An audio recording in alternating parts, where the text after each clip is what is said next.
প্রিয় দর্শক আসসালামু আলাইকুম, আমি দীপা খন্দকার রান্নার এক্সপার্ট থেকে আপনাদেরকে স্বাগত জানাচ্ছি। মজাদার সব রেসিপি নিয়ে আবারও আপনাদের সামনে হাজির হয়ে গেলাম। আজকে আমার সাথে অতিথি হিসেবে আছে সঙ্গীত শিল্পী রন্টি দাস। রন্টি, কেমন আছো? এই তো খুব ভালো আছি, আপনি কেমন আছেন? আমি আছি ভালো। অনেক ভালো গান গাওয়া, অনেক সুন্দর গলা, কম্পিটিশন এবং অনেক ব্যস্ততা, তার মাঝে রান্না, মানে সবকিছু মিলেই তো আমাদের আসলে জীবন। রান্না তো নিশ্চয়ই করতেই হয় প্রতিনিয়ত। একদম, মানে রান্না ব্যাপারটা হচ্ছে কি, আমার ব্যাপারটা সবাই জানে যে আমি রান্না করতে খুব ভালোবাসি। আচ্ছা, মানে কখনো আর্টিস্ট না হলে যে আমি শেফ হতাম, ওটা আমার একটা স্বপ্ন ছিল, বাট ওটা আমার এখনো আছে। বাহ, তাহলে তো খুব ভালো একটা রান্না আমরা আজকে দেখতে পারবো নিশ্চয়ই। কি রান্না করবে আজকে? আচ্ছা, আজকে এখন একটু যেহেতু একটু শীত শীত ব্যাপার, এখন দেখা যায় একটু রিচ ফুডগুলো খাওয়া যায় গরমের চেয়ে বেশি। তো আজকে যে রান্না করছি সেটা হচ্ছে মাটন কোফতা কারি। আচ্ছা, দেখি কেমন হয়। হ্যাঁ, ঠিক আছে, আমরা শুরু করি। মাটন কোফতা কারির জন্য তো আগে কোফতাগুলো বানাতে হবে নিশ্চয়ই। হ্যাঁ, একটু বানিয়ে তারপর ওগুলো একটু ভেজে তারপর আমি গ্রেভিতে অ্যাড করব। ঠিক আছে, তার মানে হচ্ছে আগে আমরা বানানোর প্রসেসটাতে চলে যাই।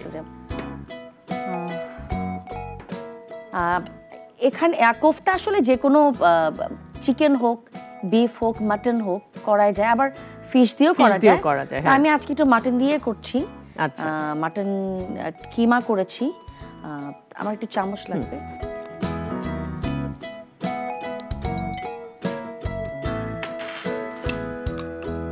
এখানে এক কাপ পরিমাণ মাটন কিমা নেওয়া আছে। হ্যাঁ, আর সাথে একটু পেঁয়াজ কুচি দিচ্ছি।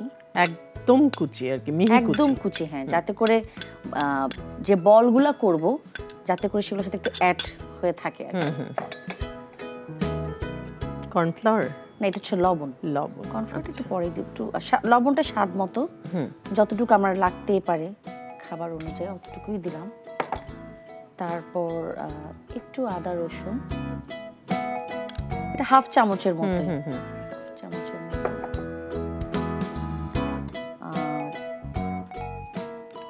ডিমের ইয়েলো, সাদাটা দিব না, সাদাটা একটু পড়লে অসুবিধা না, বাট আমি ইয়েলোটা দিয়ে করি।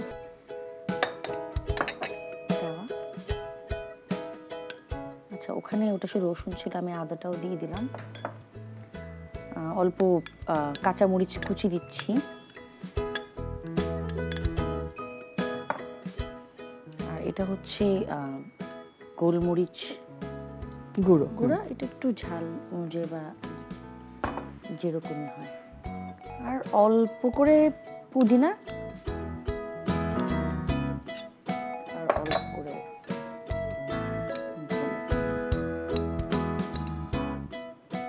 মোটামুটি একটা খুবই মজাদার। আর জিনিসটাকে একটু আটকানোর জন্য, মানে আমাদের যে বলগুলো করব, হ্যাঁ, বাইন্ডিং এর জন্য আমরা কর্নফ্লাওয়ার দিচ্ছি। অনেকে চাইলে আটা দিতে পারে, চাইলে ময়দা দিতে পারে, কিন্তু আমার কাছে কর্নফ্লাওয়ারটা ভালো লাগে। বোধহয় একটু করা যায়। হ্যাঁ, কর্নফ্লাওয়ার দিলে হয় কি একটু স্পঞ্জি হয়, তখন দেখা যায় একটু করা যায়।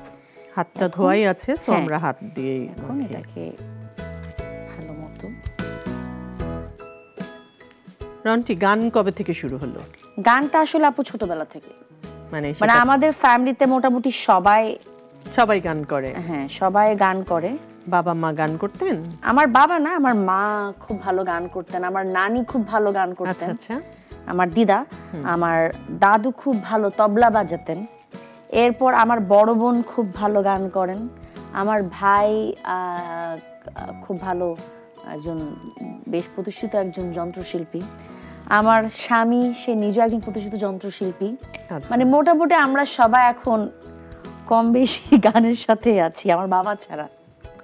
আচ্ছা, তার মানে হচ্ছে জন্মের পর থেকে গানের পরিবেশের মধ্যে বড় হওয়া, গানের পরিবেশটা ছিল আসলে। তারপর তোমার শুরুটা কবে, মানে তালিম নেয়া গানের? আমার শুরুটাই হচ্ছে আসলে, আচ্ছা আমি কথা বলতে একটু বলে দেই, একটু গরম মশলাও দিচ্ছি, আর আমাকে একটু করে তেল দিতে হবে ওটার মধ্যেই। হ্যাঁ, একটু জাস্ট হালকা করে। হ্যাঁ, ওকে। তালিমটা আমার ওই যে আমার নানি মা, তবে আমি আমার বড় বোনের কাছে গান শিখেছি একদম শুরুতে। আচ্ছা, বিউটি দাস, ওর কাছে গান শিখেছি। এরপর বাসায় তো আসলে আমরা আসলে ছোটবেলা থেকে ওস্তাদদের কাছে গান শিখেছি। আমার উস্তাদ ছিলেন শ্রদ্ধেয় মোহাম্মদ হেলাল উদ্দিন, উনি আমাকে ক্লাসিক্যাল এবং নজরুলগীতি শেখাতেন। এরপর সুরবন্ধু অশোক চৌধুরী, ওনার কাছেও ক্লাসিক্যাল শিখেছি। এরপর আব্দুর রহিম, ওনার কাছে ফোক গান শিখেছি, শ্রদ্ধেয় অনুপ বড়ুয়া, এবং শেষ পর্যন্ত মোহাম্মদ শোয়েব খান। আমি অনেকের কাছে তারপরে তো ক্লোজ আপ ওয়ান এর মাধ্যমে, এরপর 2006 আসলে গানটা আমার জন্য কখন আমি শিখতে চাইনি। আমি প্রথম আসলে পুরস্কার পাওয়ার লোভে আসলে গান শিখেছি। আচ্ছা, আমি যে একটু গোল করে এগুলো করব, কোথায় রাখবো? হ্যাঁ আমি একটা প্লেট দিচ্ছি। এখন যেটা করছি যে একটু গোল গোল করে কোফতাগুলোকে এখানে বাড়ি, তার মধ্যে আমরা একটা কাজ করতে পারি, আমরা চুলো আগুনটা একটু গরম করতে পারি। হ্যাঁ, আমাদের মনে হয় একটু ডুবো তেলে ভাজতে হবে না? হ্যাঁ, মোটামুটি।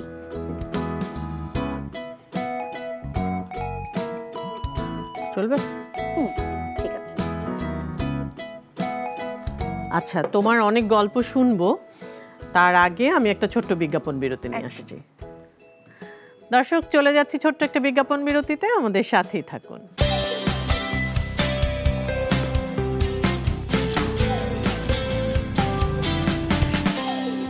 ফিরে এলাম বিজ্ঞাপন বিরতি থেকে রান্নার এক্সপার্টে। হ্যাঁ, যেটা বলছিলে 2006-এ তুমি ক্লোজ আপ ওয়ানে পার্টিসিপেট করো। মানে যেটা বলতে চাইছিলাম যে আমি ছোটবেলায় আসলে এক প্রকার লোভে পড়ে গান শিখেছি, পুরস্কার পাওয়ার লোভ। কারণ আমি যখন আমার বড় বোনকে দেখতাম যে আসলে বিভিন্ন পাড়া মহল্লায় তার অনেক প্রোগ্রাম হতো, 21শে ফেব্রুয়ারি, 16 ডিসেম্বরের যে অনুষ্ঠানগুলো হতো, ওখানে আমাদের দু বোনকে যেতে বলতো। আমি খুব একটা যেতাম না, বিকজ আমি ছোটবেলায় খুব দুরন্ত ছিলাম। খেলাধুলা করা, সকালে উঠে একদম ভোর ভোরে ফুল মানে চুরি বলবো না, ফুল উঠানো, তারপর সাইক্লিং করা, এগুলো ছিল আমি এবং আমার ভাইয়ের কাজ।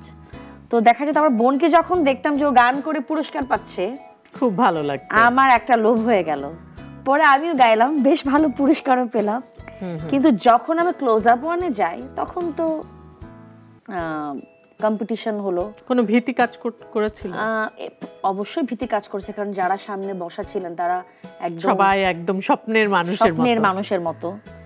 তবে একটা জিনিস কি যেটা হয়েছে, তখন দেখা গেল যে আমি ভালো গান গেয়েছি, বিচারকদের অনেক ভোট পেয়েছি, কনফিডেন্সটা আরো বেড়ে গেল, বেড়েছে। আবার দেখা গেছে কিছু কিছু জায়গাতে দর্শকদের ভোট কম পেয়েছি, তখন আবার একটু মনটা আমার খারাপ হয়নি আপু। যেটা হয়েছে, তখন আমার আর ওই পুরস্কার পাওয়ার লোভটা আসলে কাজ করেনি। তখন মনে হয়েছে ভালো করে গান করি, বা কোনো কিছুর জন্য কেন স্যাক্রিফাইস করব আমি, বা কেন করব, এই জিনিসটা আমার মধ্যে কাজ করেছে। মানে তারপর থেকে এখন পর্যন্ত আমি পুরস্কার পাওয়ার লোভে না, আমি একদম নিজের জন্য গানটা ভালো করে গাওয়ার নেশা হয়ে গেছে, যেটা আসলে এখন গাওয়াই হয়। গান নিয়ে আমরা আরো অনেক কথা শুনবো। আমাদের কোফতার বলগুলো রেডি হয়ে গেছে, তেলটা গরম হয়ে গেছে, তাহলে এখন আমরা প্রসেসটা শুরু করি। হ্যাঁ, ভাজার প্রসেসটা। আসলে কোফতাটা চাইলে এক একজন এক এক শেফ করতে পারেন। আমি একটু গোল করি, কারণ কোফতাটা গোল দেখতে খুব ভালো লাগে, সে কারণে ম্যাক্সিমাম সবাই গোলই করে। একটু হালকা আছে ভাজলেই ভালো, একদম ভেতরটা ভালো মতো সেদ্ধ হবে। তাহলে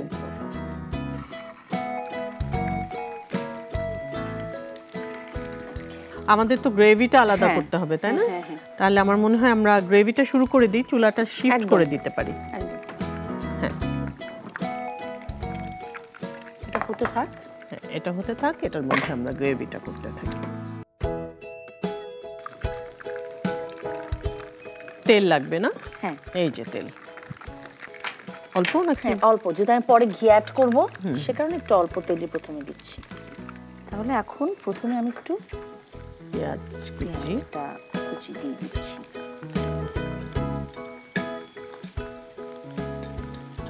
একটু 1 কাপই দিচ্ছি, যাতে করে একটু গ্রেভিটা যাতে একটু ভালো হয়।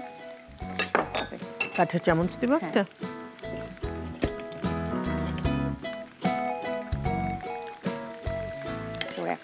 রান্না নিয়ে বলছিলে যে তোমার রান্না করতে খুব ভালো লাগে, বা তুমি সিঙ্গার না হলে তুমি শেফ হতে। কোন রান্নাটা বা কোন টাইপের রান্নাগুলো তোমার হাতে ভালো হয় বা মানুষ পছন্দ করে, বাড়ির মানুষজন পছন্দ করে? রিচ ফুড তো বটেই, তারপর একটু চাইনিজ বাচ্চাদের জন্য, কারণ আমার বাসায় যেটা হচ্ছে কি, এক একজনের এক এক রকম খাবার পছন্দ। বাচ্চাদের একটু চাইনিজ, মানে আমার মেয়ের একটু চাইনিজ টাইপের খাবার পছন্দ, ছেলে আবার হচ্ছে একদম আমার মতো একটু ভাত, ভাত, ভাজি, ভর্তা, ভাজি। ভর্তা, একদম। আমিও খুব পছন্দ হ্যাঁ, করি ভাত এটা ভাজি। মোটে। আবার আমার হাজবেন্ড দেখা যাচ্ছে ওর একটু বিরিয়ানি, আচ্ছা একটু রিচ ফুড পছন্দ। তো দেখা যায় মোটামুটি সবার জন্য সব রকম করতে হয়। বাড়িতে দুজনই যেহেতু মিউজিকের মানুষ, হ্যাঁ, বাচ্চাদেরকে কি সেই দিকে মানে গান টান শেখাচ্ছ কিনা বা তাদের গান করার ইচ্ছা ওরা আছে গান কিনা? পছন্দ করে, কিন্তু আপু আসলে এটা সময়ের ব্যাপার। যেহেতু ওরা যখন বড় হবে ওরা আসলে নিজেরাই বুঝতে পারবে যে আসলে ওরা কোন প্রফেশনটাতে যেতে চায়। আচ্ছা, আমি এর ভেতর আরেকটা কথা বলতে চাই। আমি কোফতাগুলোকে একটু শক্ত করে ফ্রাই করছি, একটু হার্ড করছি, কারণ এটাতে কিছুক্ষণ পরে যখন আমরা গ্রেভিতে দিব, ওটা এমনি আস্তে আস্তে করে হয়ে যাবে, সফট হয়ে যাবে। তো একটু হলে দেখা যায় কি একটু খেতে ভালো থাকবে, তখন খেতে ভালো লাগে। আচ্ছা, এখন এটা ব্রাউন হলো, এখন আমি একটা একটা করে জিনিস সেখানে দিয়ে দিব। ওকে, আমি তাহলে প্রথমে আদা 1 চামচের মতো, আর রসুন 1 চামচের মতো দিয়ে একটু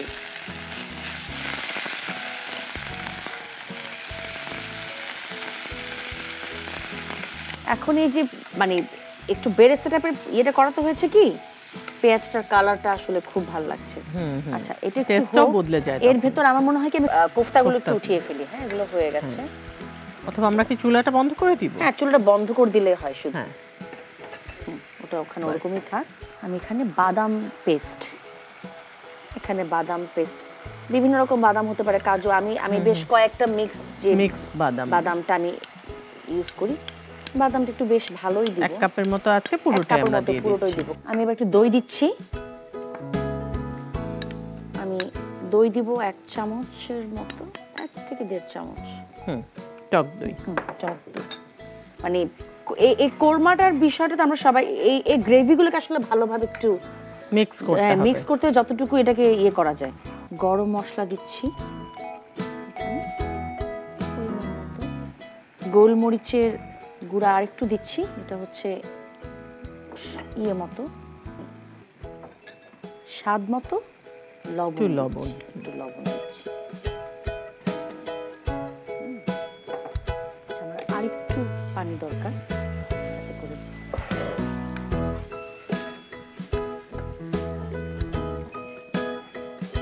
এবার আমি যেটা করব সেটা হচ্ছে আমি কোফতাগুলো এখানে দিয়ে দিব।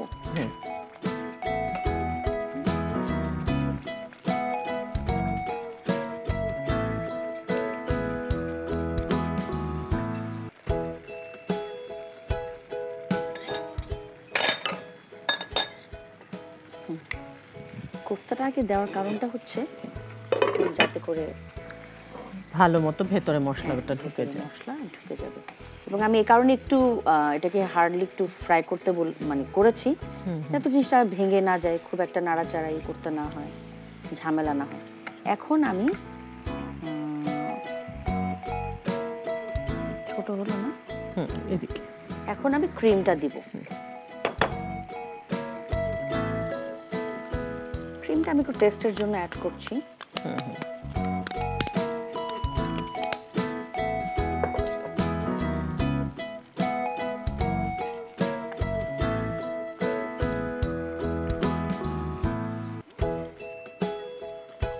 আর কিছু কি দেওয়ার বাকি আছে আমাদের? হ্যাঁ, আমরা ফাইনালি জাস্ট ঘিটা দিব। আচ্ছা, ঘিটা দেওয়ার আগে আরেকটু পানি দিব, আমি জাস্ট একটু নাড়াচাড়া করিয়ে নেব।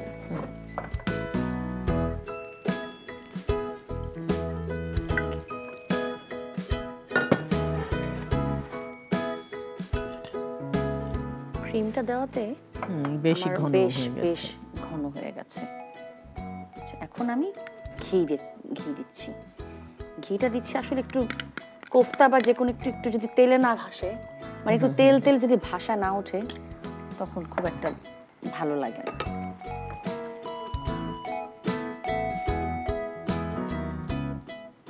এখন আমরা জাস্ট একটু ঢাকনা দিয়ে রাখবো। ঠিক আছে, তাহলে এটা হতে থাকুক, আমরা একটা বিজ্ঞাপন বিরতি নিয়ে নিচ্ছি। ঠিক আছে দর্শক, চলে যাচ্ছে আরো একটা ছোট্ট বিজ্ঞাপন বিরতিতে, আমাদের সাথেই থাকুন।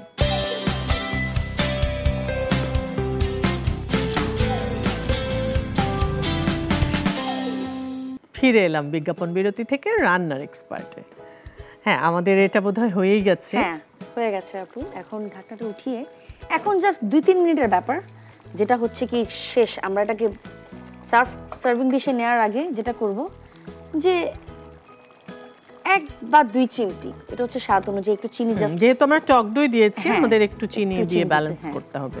আর একটু ধনেপাতা দিলাম, মানে ভালো লাগার জন্য ধনেপাতা এবং পুদিনা, যেটা একটা আসলে অন্যরকম একটা ফ্লেভার এবং ফ্লেভার টেস্ট দিবে। টেস্ট দিচ্ছে, দেখতেও ভালো লাগে। বাস হয়ে গেল। হয়ে গেল আমাদের। আমরা এখন সার্ভিং এ চলে যাই। সার্ভিং চলে যাই।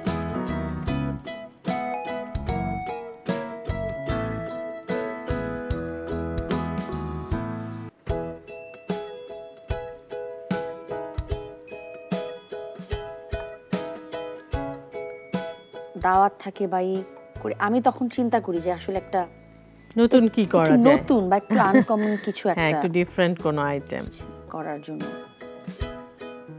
এখন গ্রেভিটা একটু ঢেলে দিলে।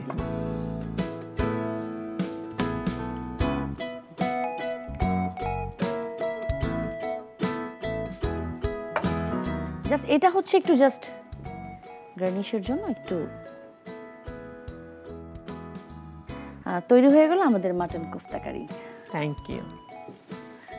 দর্শক, মজাদার কোফতা কারি তৈরি হয়ে গেল।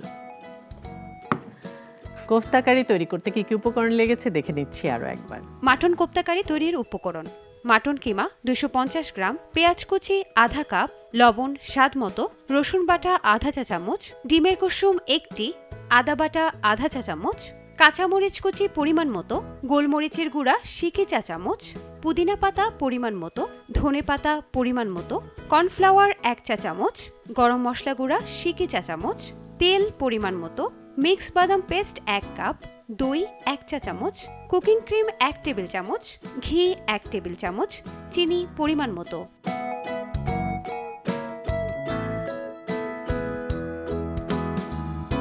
দেখে নিলাম উপকরণগুলো। রন্টি, অনেক অনেক ধন্যবাদ তোমাকে। এত মজাদার ঝটপট একটা রেসিপি তুমি আমাদের দর্শকদেরকে করে দেখালে। তবে হ্যাঁ, আমি তোমাকে এমনি এমনি ছাড়বো না, যেহেতু গানের মানুষ, একটা গান তো শোনাতেই হবে। তার আগে আমি দর্শকের কাছ থেকে একটু বিদায় নিয়ে নিব। দর্শক, এই ছিল আমাদের আজকের আয়োজন। দেখা হবে আগামী পর্বে নতুন কোনো রেসিপি এবং নতুন কোনো অতিথিকে সাথে করে। সে পর্যন্ত সবাই ভালো থাকবেন, সুস্থ থাকবেন, সুন্দর থাকবেন, আর অবশ্যই রান্নার এক্সপার্টের সাথেই থাকবেন। দেখো আমার খুশিতে গানটি কয়েক লাইন গাইছি। সুরে সুরে গুনগুনিয়ে কত কথা চাই শুনিয়ে, চুপটি করে দক্ষিণা বাতাস, নীল রঙের শাড়ি পরে অপরূপ সেজেছে, দেখো না ওই নীল আকাশ। যা দেখি লাগে ভালো, স্বপ্ন আজ মিলেছে ডানা, চঞ্চল ছেঁড়া কিছুতেই আমার আজ মানে না মন মানা। দেখো আমার খুশিতে ওই বাগানে ফুল ফোটে, সেই খুশিতে সূর্যটাও মুচকি হেসে ওঠে। আমার খুশিতে ওই বাগানে ফুল ফোটে, সেই খুশিতে সূর্যটাও মুচকি হেসে ওঠে। অনেক অনেক ধন্যবাদ।